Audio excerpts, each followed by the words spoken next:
Hey Fam! Welcome back to another video of What's Going On? And in this series, we go through contemporary issues that are occurring in Australia. In this week's video, we are going to talk about whether or not Australia should implement shark nets across its Australian beaches.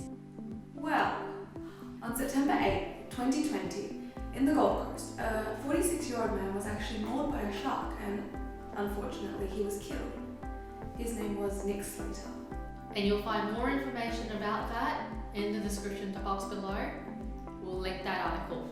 Why has this become such an issue? We've heard about a case, but let's go into the specifics of it.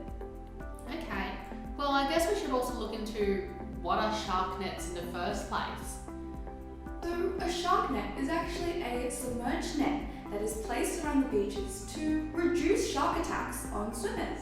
Shark nets, such as those in New South Wales, are actually designed to entangle and kill sharks and any other animals that pass through them. The main reason for this is to reduce the local shark population and to reduce the chance of any shark attacks happening. Over the years, the use of shark nets and drumlines do show that they can reduce the likelihood of shark attacks if they are implemented consistently and correctly. The large mesh size of the nets is designed to specifically capture the sharks and prevent them from escaping until they drown. Wait, sharks can drown? Yeah, they can. You'll find out more about how sharks and fish can possibly drown in another video that we're going to be making, and we'll link that in the description box down below for you to view, so keep an eye out for it. So for this issue, I'll be going for, and I'll be going against. So let's get right into it.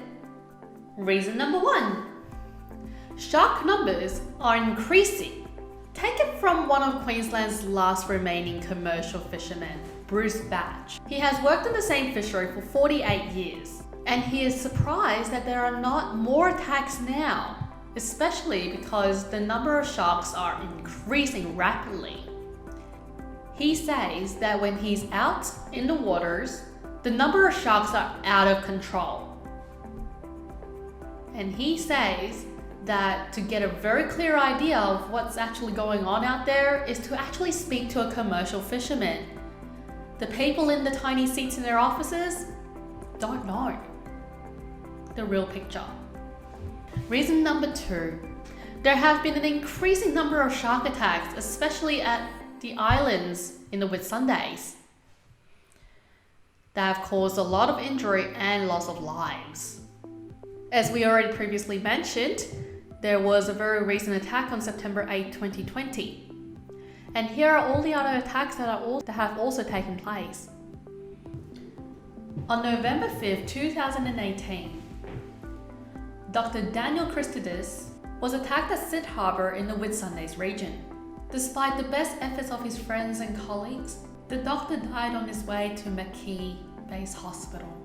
Tasmanian aged care worker and mother of 2, Justine Barwick, aged 46, was bitten on her left thigh while snorkeling in the same area on September 19th, and she underwent 18 hours of surgery. Adults are not the only ones that get attacked in these situations. Melbourne schoolgirl Hannah Papps, aged 12, received a life-threatening bite on her right leg while swimming in the shallow water the following day. And as a result, she lost her leg. Reason number 3. Animal management systems are in place so that we can protect the human society. Culling is a pest management system.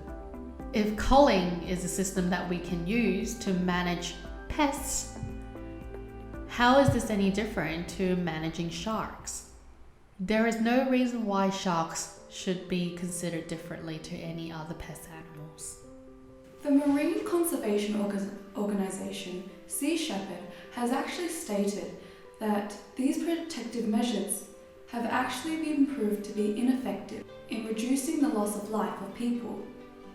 Rather, it has to do with the medical treatment that people are receiving after they have been attacked by sharks.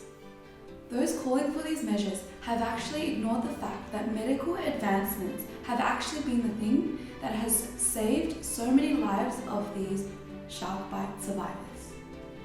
Reason number 2. Education measures are a better option to protect human life. These involve local signage and other information sources to warn tourists and other local beachgoers of the shark risks in particular areas. The Sharkwise education program is to be promoted by the Queensland Government, and this includes some of the following rules in place to protect humans. One of them is to swim at patrolled beaches between the flags and obey the lifeguards' warnings and signals. Do not swim near or interfere with shark control equipment. And do be mindful of the water conditions, as they warn you to not swim in murky areas or unclear waters, as this can increase your potential and interactions with sharks. Reason number 3.